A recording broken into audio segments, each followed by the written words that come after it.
Let us start by discussing the issues affecting the health department. Sir, yung preparation ba ng assistance, it's being worked down the line. And it took them about, how many? Almost 2 months po. The joint administrative order to guide the distribution of 1 million to each of the 32 families na namatayan po. 32 po sila na namatayan. Lumabas lang noong June 2. I'm sorry to drag you into this faraway province, but No, sir. siya, Bong, may sasabihin ka? May order? Nasabi ko na po kanina sa Senado, Mr. President, na nagbigay na po ako ng privilege speech at nasabi ko na rin po lahat ayaw ni Presidente ng tagalan yung proseso. And in fact, sa military, pag merong patay na binibisita si Mayor, ay pinapahatid niya mismo dun sa bahay yung assistance, cheque, pera, lahat. Wala nang panahon na asikasuhin ng mga namatayan yung pagkiklaim ng cash assistance. Pero hindi po katanggap-tanggap dito ay napasa yung batas March 23, March 24. It took 2 months para buuin yung IRR. Kaya nagsalita na po ako kanina sa Senado. Sabi ko, alam kong hirap na po kayo, sir. Hindi nyo kayang mag-isang gawin yan. Dapat naman po yung mga staff, mga ASEC, USEC, down to the directors, ay sana po asikasuhin nyo po yan. Kawawang-kawawa po yung... Hindi man natin nababalik yung buhay, hindi nababayaran ng cash assistance yung buhay nila. Pero konsuelo na lang po yung ibibigay na kaagad sa kanila. Yung gaya na ginagawa ni Mayor sa mga military. In 3 days, in 1 week's time, kahit pagdating pa lang dyan, pagdating ng bangkay sa Metro Manila, nandyan na yung cheque, nandyan na yung cash assistance para sa lahat. Inaasikaso na ano. Well, in that case, they are working under a parang sword if they are not liable. Meaning to say, wala silang kasali. But kung nakasali yung mga yan, hindi na rin natin pakinabangan yan whether they are really productive at this time or not. For the simple reason that we have to move fast. And if we have to move fast, I will sacrifice you even if you are not really a laggard or some... Mahirap kasi itong Pilipino hindi na natuto. Kakasabi ko lang, I count when I give an order for something to be done. Hindi ako nagbibilang ng araw, buwan. Nagbibilang lang ako ng araw. Teamwork naman tayo. I understand your problem. And I know that you have a hard time because of, there's the due process, every rules. Now, if you want it done in a hurry, the power to appoint carries with it the power to dismiss. And since it's an absolute thing, for lack of total loss of confidence, I'm removing them because they are not functioning. So we're wasting money paying for these idiots. Kalalaki pa naman ng mga allowances, mga sweldo niyan. There are so many well-intentioned and well-meaning Filipinos, doctors and all, would want to serve government to contribute to humanity. And we do not have to suffer.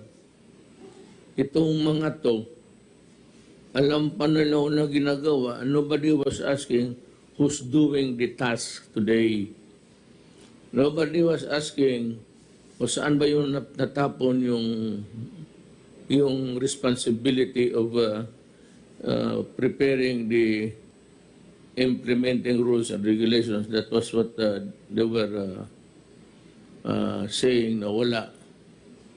Ngayon, kung ikaw pa, I said, just like me, you cannot run your own errands. Yung trabaho mo, hindi mo, ikaw na lang lahat dyan. That's why it's called, you cannot run your own errands. Somebody has to do it for you because you cannot really do it beyond human comprehension kung matrabaho mo, mag-contact pa sila mo. So why don't they just go to the DILG and ask for help? Sana paano ba ninyo dinistribute ang pera pati yung tulong? Itong mga putang inan to, wala, malayo masyado sa ano. I do not think they are really prepared to join government. That's the problem.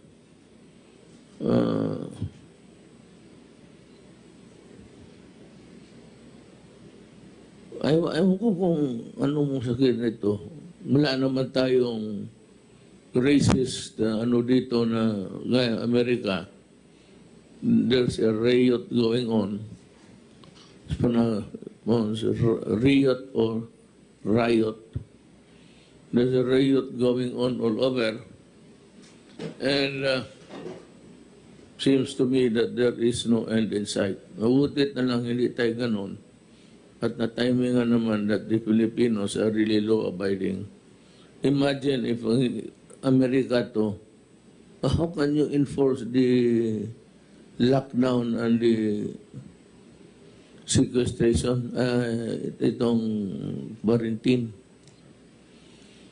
Butit na lang ganun, no? So, we have to respond to the problem besetting the distribution of the assistance to them. We will comply, Mr. President, with your deadline. Sabi ko, wag silang uuwi tonight, tomorrow, weekend, because you gave a 3-day deadline to distribute the checks. So I told them already, you do not go home. You have, na-identify na po yung 32 families. Although, yung sabi sa akin kanina, may mga conflicting claims. May dalawang asawa, may ganon. So, sabi ko, count out mo na lang yun. Basta yung bulk, ibigay nyo. Tapos po, yun din nagkaroon ng severe critical based on your directive, sir. Bibigyan ng 100,000. Buhay naman sila, sir. Pero bibigyan mo ng 100,000. On top of PhilHealth na nagbayad na ng mga 700,000 for each one of them sa critical and severe cases, Mr. President.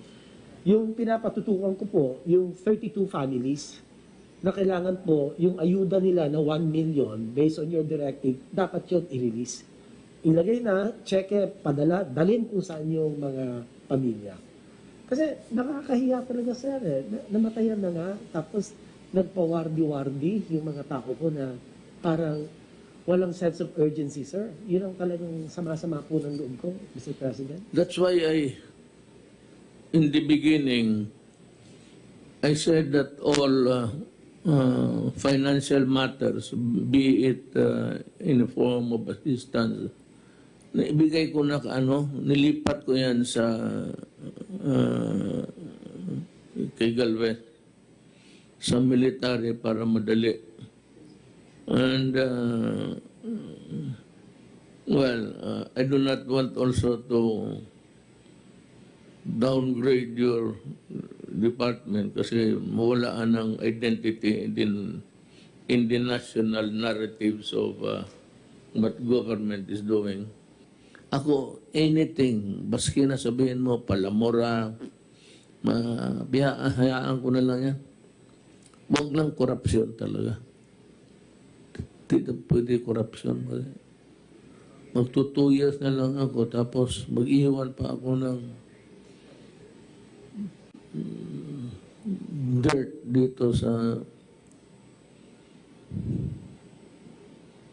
So that's one. We'll just wait. The second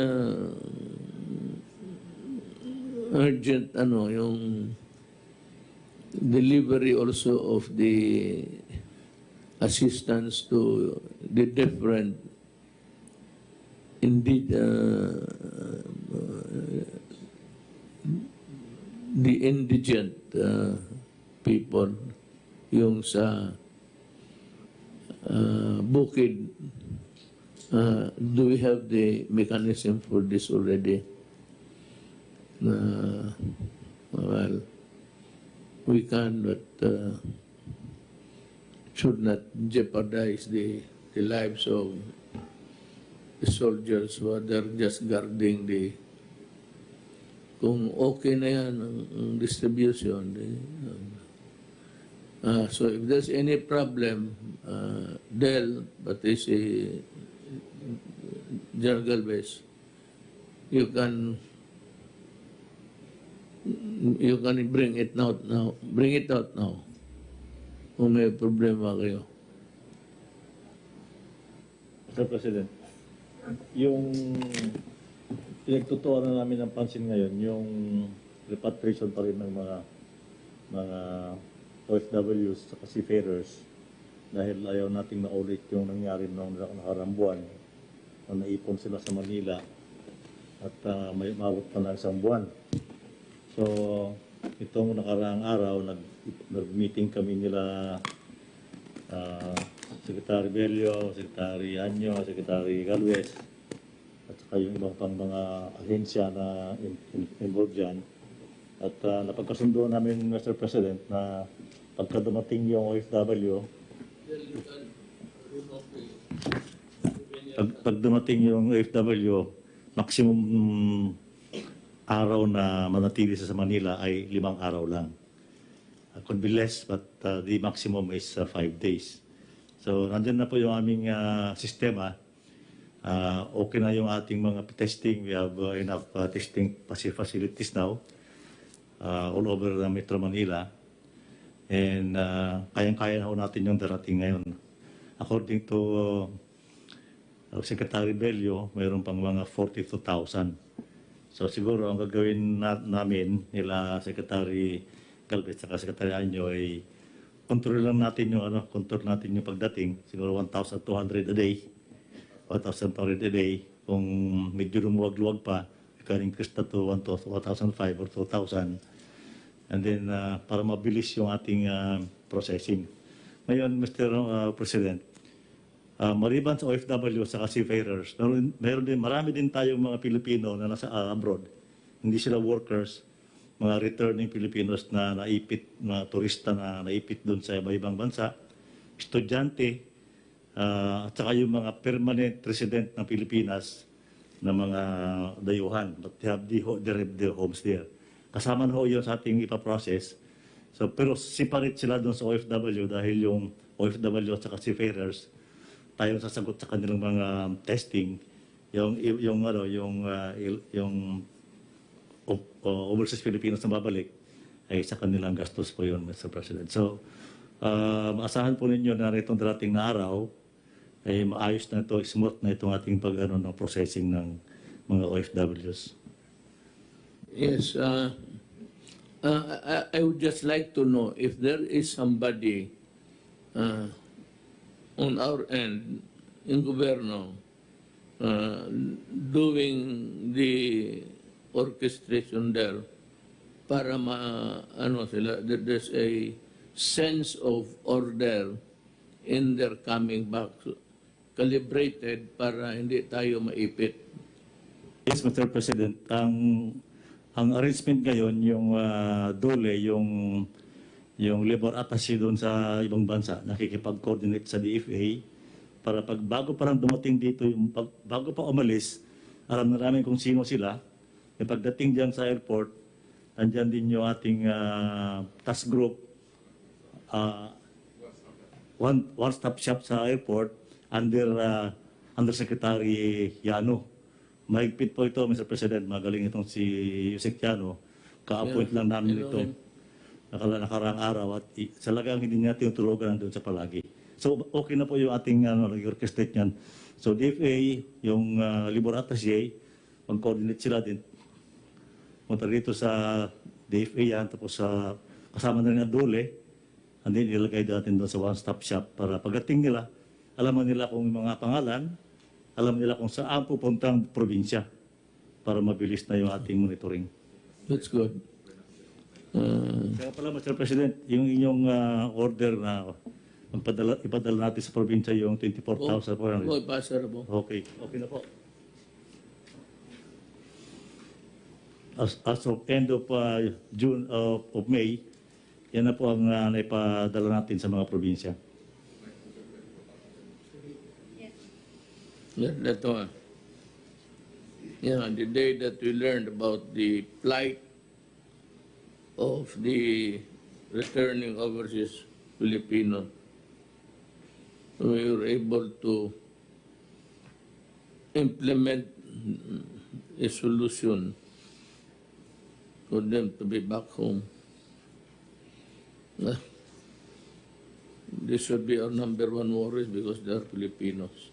So, I'd like to commend you,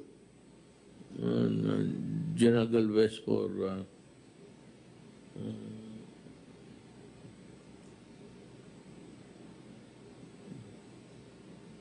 giving your heart in this endeavor.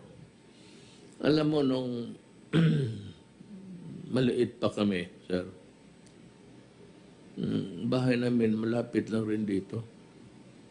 It was the last house facing the Times Beach. Ito, kinain lang ng erosion eh. Beach ito noon. Dinner time. Alam mo, itong mga anak ng politiko, saya mo siya hindi, gagapangin ka. Gagapangin ka talaga ng panahon. So ako naman, ako yung pinaka-maingay bugiro sa pamilya. Sabi ko, gusto ko kung ako gobernador rin. Tapos itong mga kapatid ko, mga ulol, ako mayor, ganon. Pinara kami ng tatay ko, sabi niya, shut up. Sabi niya, kung magpasok ka ng politika at peke yung loob mo, and you want to be just called governor, yan ang gusto mo, tawagin ka governor. Maligaya ka na yan. You know, do not enter politics if you do not have the heart for the people. Sabi ng tatay, kung kita mo ako, gisingin ako dito ng madaling araw, may problema. Gisingin ako ng municipal mayors, kay may heart attack yung barangay captain. So, day at a time or night. Sabi niya, you must, I said, be ready to serve. And you cannot serve pang matagalan kasi papagurin ka, ma-burn out ka. At kami noon, wala pa naman masyadong hotel. Ang mga municipal mayor, lalo ng Oriental, wala pang road. But it was built during my father, pero walang road pa. Magsakay ka pa ng barko. Pagdating dito, sa bahay pa magpunta. Kaya, yung bahay namin maliit. Hindi naman kasing liit, pero maliit talaga. And we have to wake up and transfer to the room, sleep on the floor in my mother and father's bedroom, because inappropriate nila mga pamilya ng ganoon ang politika sa ano. So, parang yung rapport ko sa tao went beyond my father and I was able to see. Nasabi ko kung itong ganito, kung wala ka talagang pagmamahal sa Pilipino, walang mangyari. This is not an easy job to do. It requires you to think and find ways to solve the problem. You know, maybe not here, but in some place, when you die, there is a special place for you. In heaven, if you are as good as me, but if you are bad, the hottest place in hell, nandoon yung mga tao na tarantado. I'm sure I'm not going there. No, kung kasalanan ko lang, babae ko lang. Hindi man ako nagnakaw, hindi man ako. Kaya sabi na, you have to love the people whom you serve. Now, let's go to Secretary Anyo. Sir, how's the distribution? Is it good? Ang gusto ko lang tanong, sir, yung nagdoble ang bayad, pati yung kinaltas na pera sa gobyerno, be it the mayor or the barangay official's task to do it.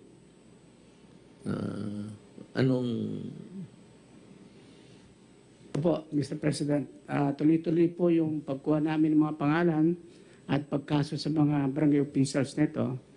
155 barangay captains and officials na po yung aming iniimbestigahan.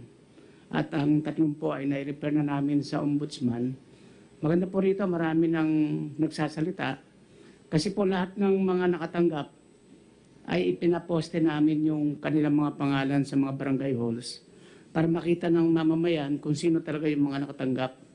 At dito lumabas na yung mga kamag-anak, asawa, miyembro ng pamilya ng kapitan na hindi naman dapat tumanggap. So lahat mo ito ay kakasuhan namin sapagkat labag po sa batas yung kanilang ginawa. Sa unang tranche po ay halos kompleto na. Almost 99% na yung ating na-distribute at piniprepare po ng DSWD yung pangalawang tranche. At unahin po natin yung 5 milyon na hindi nakatanggap. Sa huling ulat po ay 4,094,311 names na ang naisubmit ng ating LGUs. Sila po yung bibigyan ng priority. At nakahanda naman na din po sa second tranche, tutulong yung Armed Forces at Philippine National Police sa pagdidistribute. At ang gagamitin naman karamihan dito ay ATM payment scheme. Kaya baka mas madali ang pagpapatupad ng second tranche.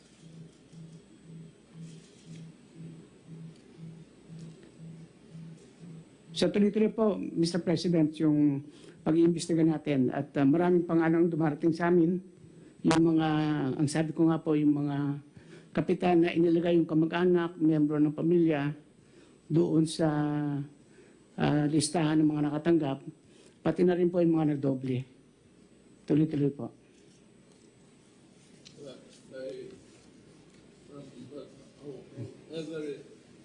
However you look at it, it's still malversation. Once public money reaches your hands for a specific purpose, tapos na wala. And even donations during typhoons or calamities. Pagka may tao nagpunta sa barangay captain, sa mayor, na mubigay ng pera, Pag tinanggap mo yan, becomes public funds already. Doon sa kunin mo sa purpose. For what purpose? If it was given for a private purpose, fine. So kung sabihin mo, tulong para sa tao sa napinsala sa bagyo, gano'n, wala. Public funds yan. Sigurado. Secretary Anyo, one question lang po. Maraming nagtatanong sa Senado during the hearing. Yung sa motor, mga kamag-anak naman sila, mag-asawa o mag-anak, ano pong decision ninyo dito? Kasi nahirapan sila ngayon, yung iba nagbabike na lang po sila. Motor yun ang medyo maraming gusto na basta kamag-anak, anak, magkasama naman po sila sa bahay nila, papayagan ba silang mag-angkas? Kasi hirap talaga sila ngayon sa transportation. Walang jeep, walang bus. Minsan naglalakad na lang po daw yung iba. Yes, naintindihan po natin yung hirap. Pero sa base po sa panuntunan ng DOH, yung minimum health standards na physical distancing, napakahirap i-practice sa motor. At kahit sabihin natin na sila ay mag-asawa o magkapatid, pero ang virus ay walang pinipili kung mag-asawa. Kaya nga kahit po sa bahay, dapat may physical distancing pa rin. Kasi hindi talaga guarantee na kung magkapatid o mag-asawa ay parehas kayong negative. Lalo na kung pupunta kayo sa opisina, pag uwi ninyo, hindi natin alam kung may virus nang dala yung isa, magkasama sila sa motor. The next day, yung asawa naman nung napunta sa kabilang opisina at nahawa. So, ito naman po ay hindi forever. Darating naman tayo sa bagong normal, kung saan may mga zero cases talaga na, pwede natin pong ilaw. Pero sa community quarantine natin ngayon, pwede natin makita sa data analytics kung saan pa may mga cases. Mahirap kasing mag-gamble na kung mag-asawa pwede nang magkadikit sila, lalo na sa publiko. Actually, sa loob ng bahay, wala po tayong magagawa kung sila'y mag-violate ng physical distancing. Pero sa publiko, napakahirap makita ng iba na pinapayagan nating magkadikit sila at nagpapatupad tayo ng physical distancing at saka pagsusunod ng mask. Napakahirap po talaga. Pero health po pinag-uusapan natin health risk. Hindi yung convenience, hindi yung makakatipid sila. Pero buhay pagka nahawa yung isa, sigurado mahawa yung isa, it is costlier kung mamamatay sila. So sa ngayon po, yan ang stand namin ng DOH, habang wala pa tayo sa bagong normal o habang hindi pa natin talaga nasisiro yung case sa isang lugar, hanggang ngayon ay yun muna ang ipapatupad natin. Ako, sang-ayon ako na mahirap talaga ngayon. We are in hard times. I don't know if we can go back to the same old style natin noon. But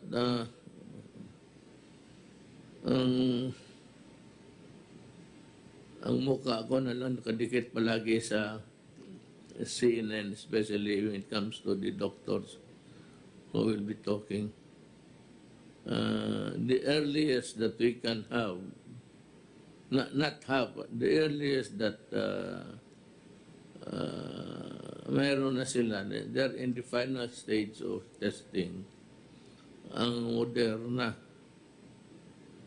it's a Moderna, it's a US, pero it's backed up by several.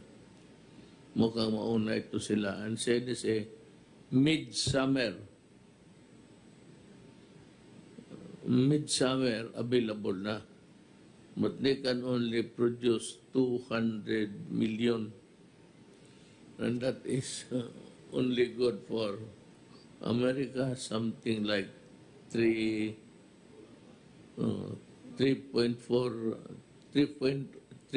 million.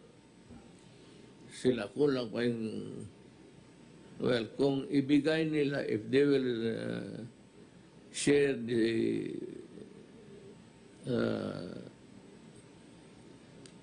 yung technology, give it for free to everybody, Pare-pareho lang kasi tayo sa gobyerno. We are just employees, all of us. We are workers of government. Kaya ako yung pinapatanggal ko yung Your Excellency. The word itself is it's a burden to yung paggamit ng the President, Rodrigo Duterte, or Cardinal, tapos Archbishop of Manila. Yun ang Your Excellency, Your Excellency. Nung umpisa yan doon sa nung nag-mayor ako, tapos yung ni-retain, hindi pinalitan lahat ni Cory, they retain about 1, 2, 3, 4. Yung hindi masyado partisan, pero puro mga manoy, kawatan talaga. They would address me, Your Excellency. Do not call me Your Excellency. I am not Your Excellency. You call me Mayor. Kaya Presidente, ayaw ko. And appreciate it more. You still call me Mayor. Huwag mo na dagdagan yung Presidente. Just a title. After all, I said we are all workers of government. I do not mention Malacanang in public. I just say my office. And I say we are workers of government and we have to do something about it. I'd like to this time shift from a conference with the cabinet members together with Senator Bongo. He is here because he's complaining to me. And I said, what is your stand? I said, I'm going to deliver privileged speech because this is something which boils down into a public interest. Di sinasabi ko na noon na madalian to.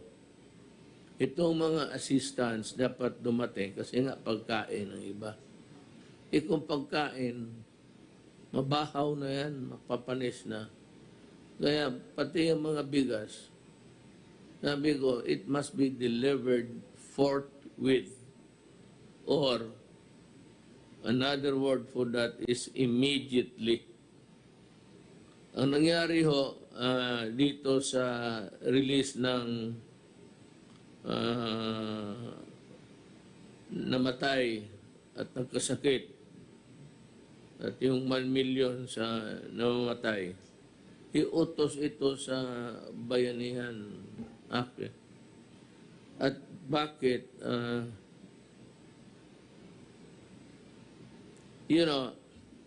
I'd like to also, I'm not imposing a duty on Congress. I would just like to remind you na every day you require the executive department to render a report.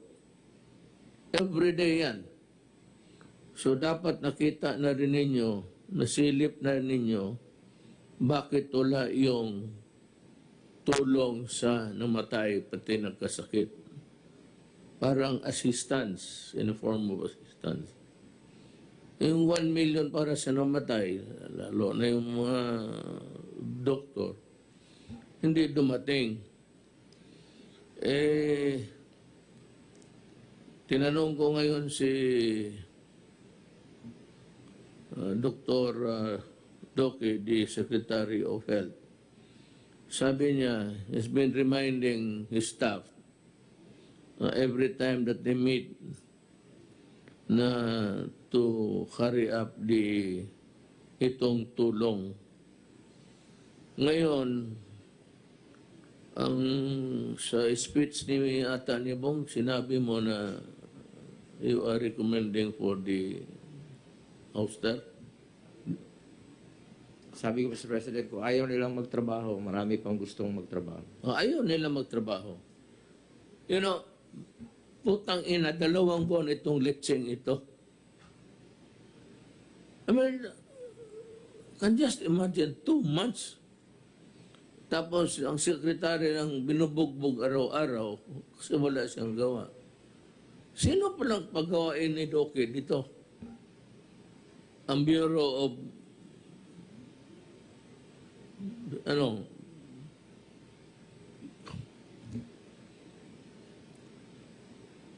sino magawain niya?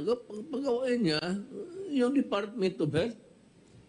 Hindi yung Bureau of Fire. Saan mo pala siya maghingi ng tulong? Where do we get the resources? Both money and the human workers there. Sa kanyang opisina. Ay po, 2 buwan, this is totally unacceptable to me. Now, I am asking Secretary Duque to form a new team that would focus on the immediate delivery of the assistance that should be given to those who were yung namatay tapos yung nagkasakit. Na-expect it within 24 hours. Kaya kung wala pa kayong trabaho, mas lalo na. Buti sana kung maabutan ng a new team who will take over na mayroon silang makitang trabaho ninyo, and from there they would just add other kaalaman and an expertise, and then directly deliver the assistance immediately. Secretary Duque, you have the full authority to assemble a team. It may not really be from your office or from the department itself. You can get persons of known honesty dyan sa opisina mo, even temporary, just for a new designation, just to take care of these funds, which ought to be in the hands of the intended beneficiaries by this time. So, dito tayo sa corruption still. Yung lahat na, tinanong ko kasi si General Anyo ngayon, yung lahat na nakasala, those who malverse, you know, money intended for the public purpose, pag nandiyan na sa kamay ninyo yan, it's malversation. Maski na donation, may nag-donate dyan sa iyo, tapos tinanggap mo, alam mo, i-donate sa mga tao intended for fire victims, flood victims, o ano. Pag tinanggap mo yan, on that condition, upon that kind of agreement, once you accept the money and you misspent it or misappropriated, it is malversation. And kung barangay captain ka, one of the things there is you are barred from holding office forever. In addition to the crime that you have committed. Kaya wala kayong maasahan tulong sa akin. For after all, did I not warn you earlier na huwag itong pera na itong inappropriate ng Congress binigay para i-implement natin, huwag ninyong do not, hindi na ako magmura kasi nagsimba ako. So, iwas muna ako. Kapag ginawa ninyo yan, sige, isang ano mo rin ang putang ina kayo, sinabi ko na sa inyo eh, talagang habulin ko kayo. And you'll go to jail.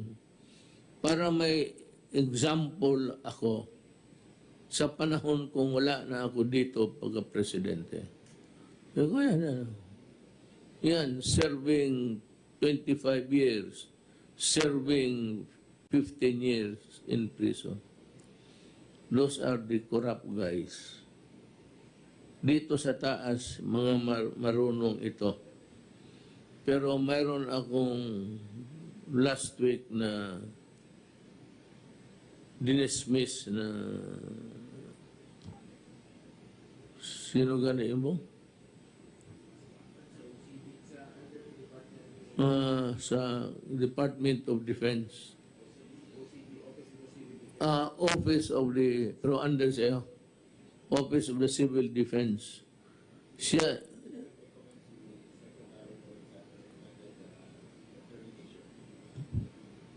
yung tigabili.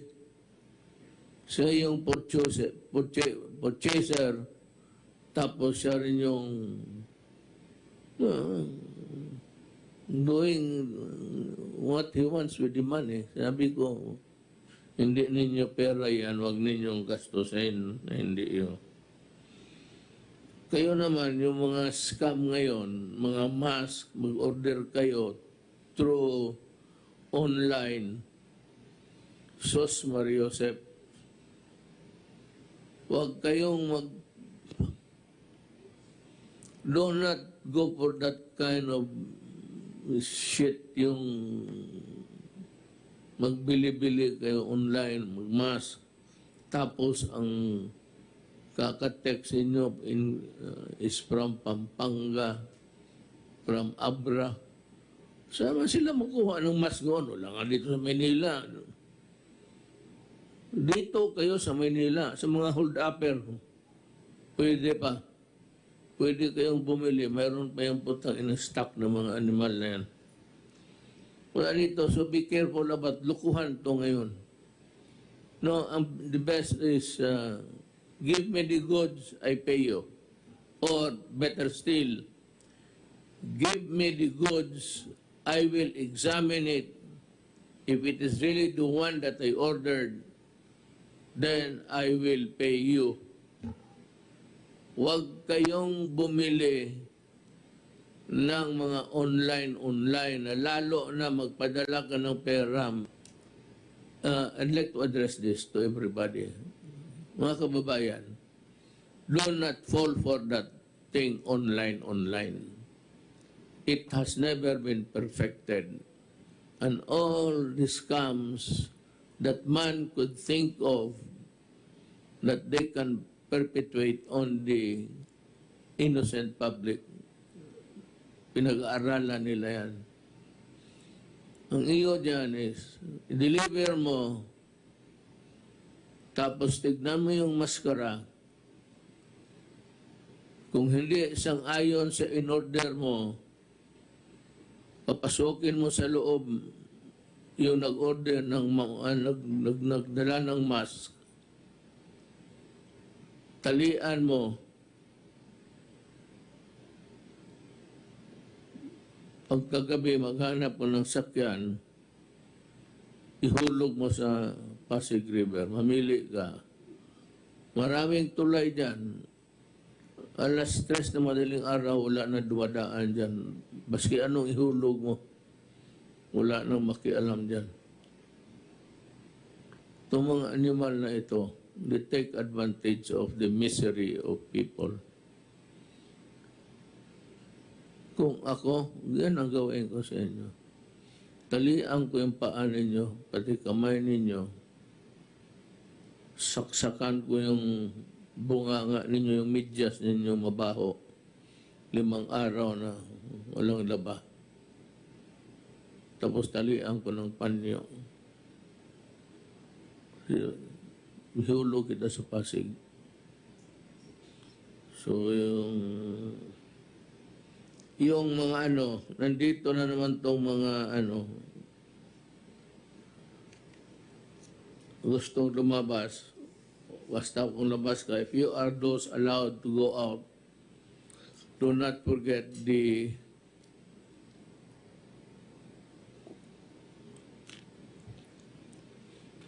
yung alcohol, mura lang man yan.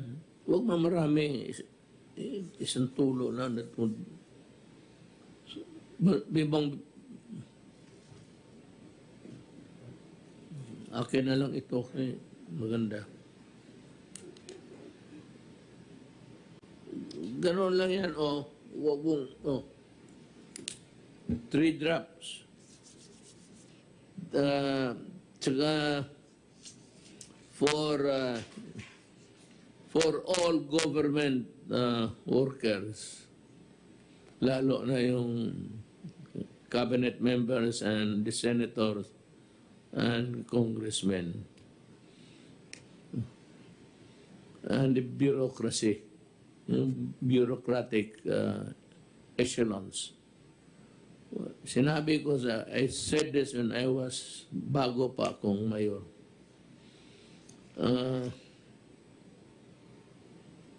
Panahon sa lukuhan, hindi naman talaga natatanggal yan. There's always a sucker born every minute. Huwag kayong magpaloko, lalo na yung maggamit ng pangalan ko. Kasi yung maggamit ng pangalan ko, sigurado, palpak yan, racket yan, krimen yan. Kasi kung negosyo mo tama, walang problema, bakit gamitin mo pangalan ko?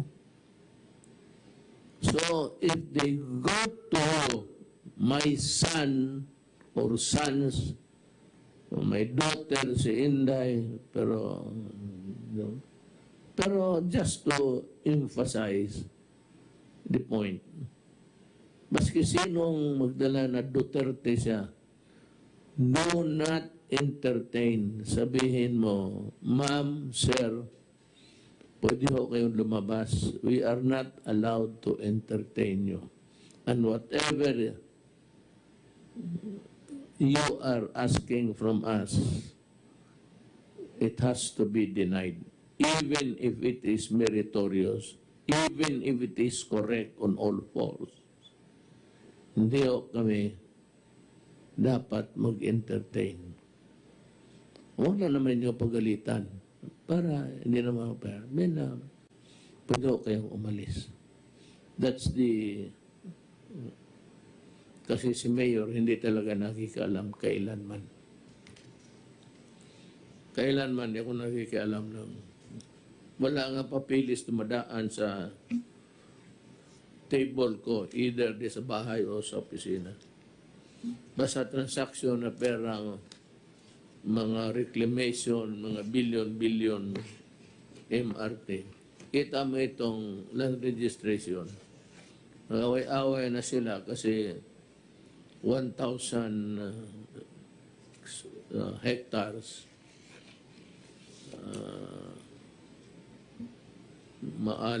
amari tayo nito. Reclamation, marami ng away. Pera, 1,000 reclamation, that's billions and billions. But in the process, you will kill the entire Manila, Metro Manila. Mahirapan na ang tao doon. And even the canals would no longer have the egress and ingress of water, let alone the absence of the water treatment. Now, on the side, I will be starting tomorrow. I think that the papers are here with me now. I will review the contracts that are proposed by the government panel to the Ayala and Pangilinan Consortium. na ako okay na ako basta mabawi lang ng pera ang tao. Even in installments sa ano ninyo, but you have to make some amends. Nagkalma ako kasi whether I like it or not, water is very important in our lives. So, okay na lang ako. But yung nawala sa tao, kung ano ang nawala sa kanila, that has to be paid back. Whether in installments over a period of years, but you have to return the money to the people. Wala na akong, yun lang. Okay na ako, and you can have your contracts if it is to your liking. But if it's not, then we proceed with another phase, which is really filing of the cases. Ako naman, in the process, I was very, well, of course, adamant and said a few cuss words, of which I apologize. Sa galit ko yun eh. Naloko ang tao, ilang taon. At parang, I'm willing to forget it. Just give us a contract that is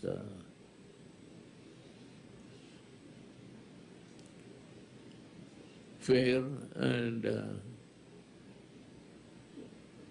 also a fair of the return of the money of the people. Kaya wala namang, an example is yung water treatment. You started to collect 1957. It is now very late in the day, and there is no, and still, I don't know if we are collecting. That has to be returned to the people. Equity and fairness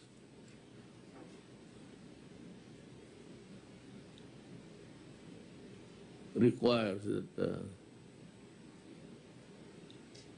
we should return the money to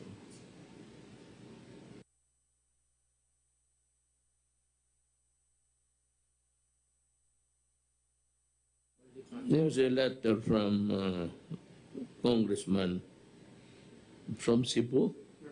Buong province of Cebu yan, Mr. President. Dito lang, tanda. He manifesto strongly supporting Governor Gwen Garcia and the Provincial Board of the Province of Cebu in their effort to allow and regulate passengers if private motor vehicles are allowed. Well, alam mo, for one, mga Cebuano,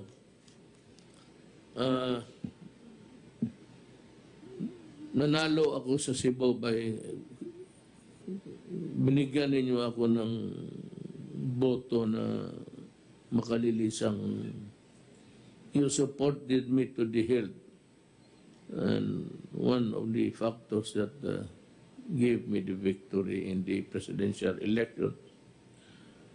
But alam mo, much as I would like really to accommodate Governor Garcia and the board members, here's what I can say. If I begin to give an exemption to one, which, because I will open myself to charges of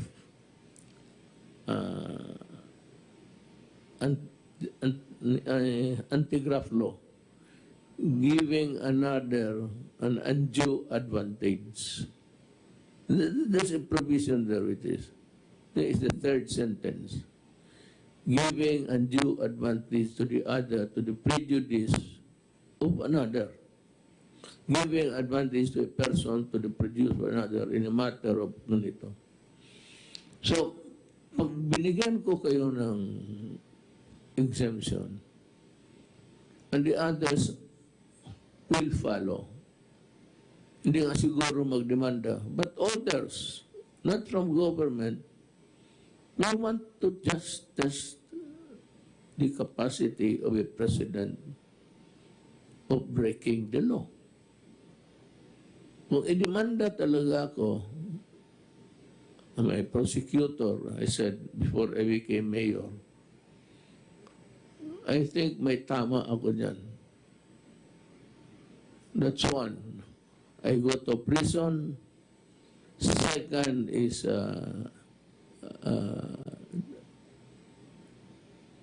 discriminatory, if at all, because ang discretion ko is used to excuse one from the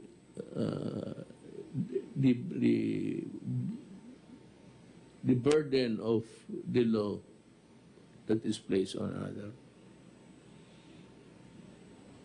Pag excuse ko to na talagang hiritan ako ng kaso, sigurado yan. Now, or after I go out of the office.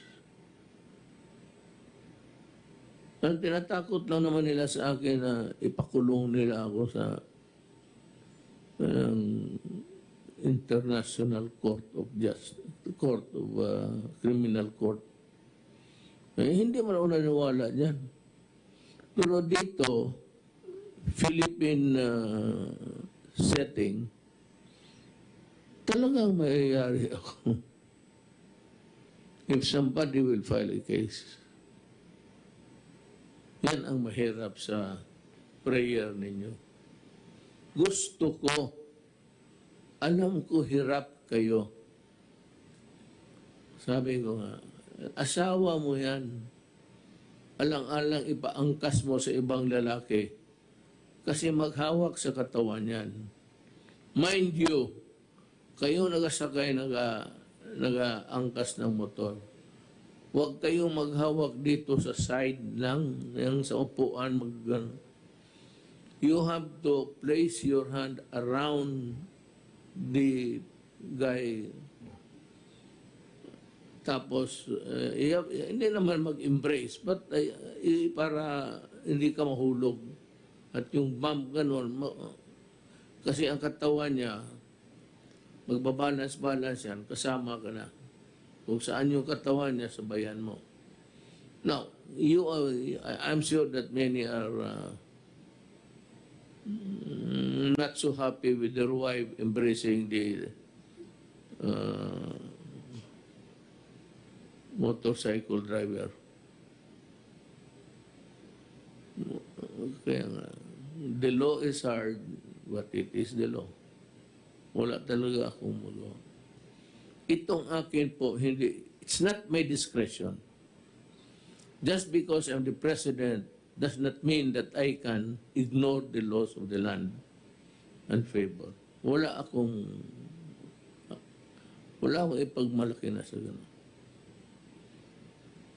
Yung mga cabinet members ko, hindi ko makilala yan. Hindi ko makilala. Except for Secretary Doki, I remember I was at the lobby of, at the entrance of Edja Shangri-La. Tapos somebody whispered to you, nandyan si Mayor. Then lumapit ka sa akin. I'm Secretary. So I know. You are very popular, sir, sa TV. Hindi ko alam hanggang ngayon. Hindi ka na naghinto, maging tibot. I am sorry. I said, it's not your fault. And I'm not ready to let go of people na lang kung nagtatrabaho talaga. Even if they commit mistakes. So long as it is an honest mistake, sabihin namin na porsiyan or walang problema sa akin. I can live with it. Here is a report from Archie Gamboa, PNP chief. Ang PDEA, pati ang polis ng PRRD, ano ito PRRD? Philippine National Police Drug Enforcement Group. Opo. PDEG, ang Bulacan PNP Provincial Office successfully telegraphic ko nito, successfully sabi natin arrested in a buy-bust operation in Barangay Marilao, Bulacan on June 4 today at 3 p.m. Suspects were Yuwen Kai, Chinese national, Angela Tulio, Len Tulio. The whole consists of 63 boxes of shabu, which when weighed, it would amount to 756 kilos, worth 5,140,800. It's Mr. President, 5 billion po. 5 billion and 140 million. 5,104,800. It's 5.1 billion, one of the highest. Kayong mga human rights, makinig kayo ha. Makinig kayo. Potang ina ka, makinig kayo sa akin. Ang Pilipinas hindi talaga nahinto. We are already a transshipment at saka yung Senyalosa, yung dreaded gang ng South America na sa Senyalosa sa lugar ng Mexico yan, pumapasok na dito. Kita mo 5.1 billion. Malaki to. Tangina ninyo, hindi matapos itong, sabi ko ganito, 5.1 billion, it will destroy my country. Because the 5.1 billion of shabu will be consumed by millions of people. Tapos kayo dyan, kung may mamatay, may namatay na pulis ko, wala lang man kayong, and many policemen have died along the way in our journey to fight drugs. Isa yan sa pinangako ko. So, despite of the pandemic, the police are working. So, kita mo ang mga police ko, nagtatrabaho. So, unmindful of the fact that they can get the COVID by their dedication. So, officially, I would like to congratulate the PNP at si Archie Gamboa, General, taga Davao to.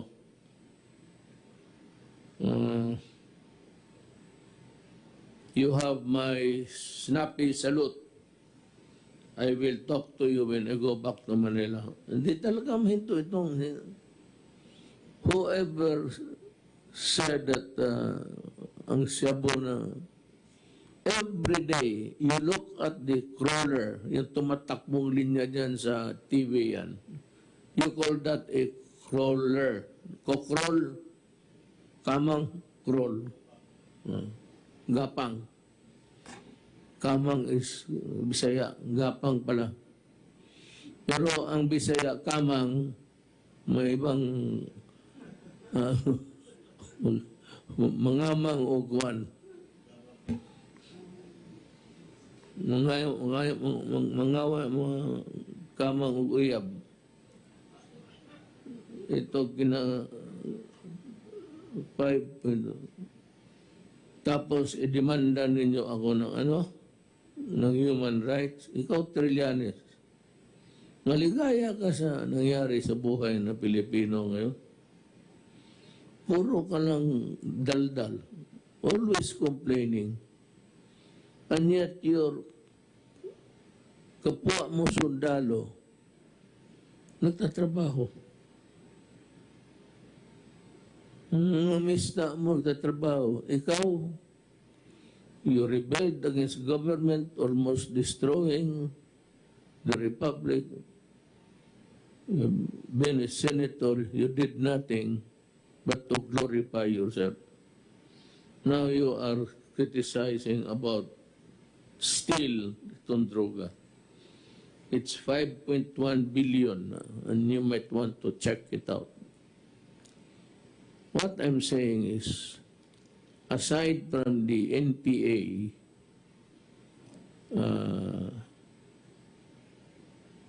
isang problema talaga natin ang droga. And of course, Abu Sayyaf, the terrorist here in Mindanao. Marami yan, mga maote, mga splinter group, all engaged in illegal activities. So, may sabagay, ito tatlo na to, no? Siguro buhay ito, kaya wala mong sinabi patay. Pero, okay lang. Okay lang. Kaya mga tao talaga na hindi rin matanggap na konsensyang mamatay. Pero ako, sabi ko nga, if you destroy my country distributing 5.1 billion of shabu all throughout the country, I will kill you. I will kill you and I will say that itong mga Chinese, I'd like the Chinese government to know that there is so many ways of fighting corruption. But one of them that is really pisses me to no end will be those things that it destroys my country. The human resource. Ang mga bata, ang mga anak namin, ninyo, sa awa ng Diyos. Kaya, remember, when you go out, mask. And ito, mura naman ito. Hindi naman ito, because siguro kayo, isang, tignan mo, 1, 2, 3, 4. That is enough to kill the germs. We have to wait for the vaccine. Mga kapatid ko, iksuunan ako. Maghintay talaga tayo sa vaccine. Sabi ko sa inyo, walang vaccine, walang eskwela. Nandito sayang nandito. But Secretary Briones is insisting that there should be an alternative there. And she has a very good program for that. Parang teleconferencing. The technology is good. I do not know if we are ready for that. Meaning to say, if we have enough of those na gamitin para sa the whole of the Philippines. We're talking of students, sir. It's millions. Meron ba siya? But if she has, or if we can afford it, we'll buy it. And she can proceed with her novel idea of how the children can continue with their education. So, ganun na lang, I don't know if it's the next time that I'll talk to you, but you will hear from me from time to time. Maraming salamat po inyo lahat.